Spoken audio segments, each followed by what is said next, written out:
Do you know the terrifying true story of the Wisconsin family whose dream home turned into a nightmare? All because of a second-hand bunk bed?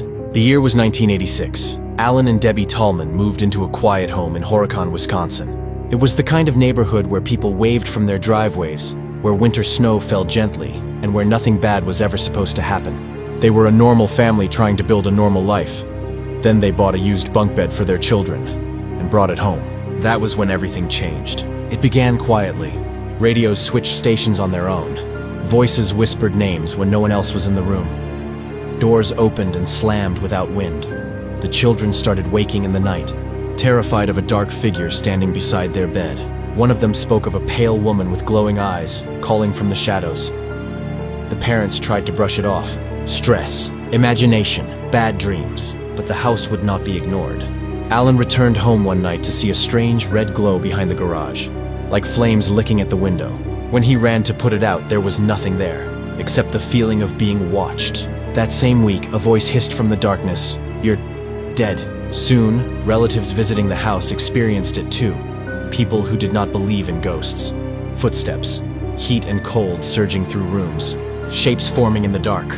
A babysitter saw a figure rise slowly from the children's room and glide down the hall. She refused to ever return. The Tallmans were devout and desperate. They called their pastor. Prayers were spoken. Blessings were done.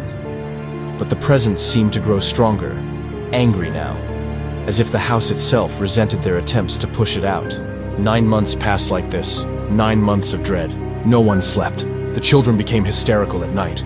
Alan, once a proud and steady father, was being broken down piece by piece. Finally, one winter night in 1988, the activity exploded into something so terrifying the family refused to ever repeat the details publicly. They gathered what they could and fled the home in the middle of the night. And they blamed one thing: the bunk bed. They destroyed it, buried it, made sure it would never be used again. Afterward, the house fell silent. New owners moved in. Nothing else was reported. So what was it? A curse tied to an object? Mass hysteria? Something darker that attached itself to the Tallman children? Even today, the town of Horicon whispers about the haunted bunk bed case. It became so famous it appeared on Unsolved Mysteries. But the true explanation remains hidden behind prayer, trauma, and silence. Some objects carry memories, some carry energy, and some carry something that does not want to leave. So next time you bring home something secondhand, ask yourself who or what owned it before you, and did it ever truly let go?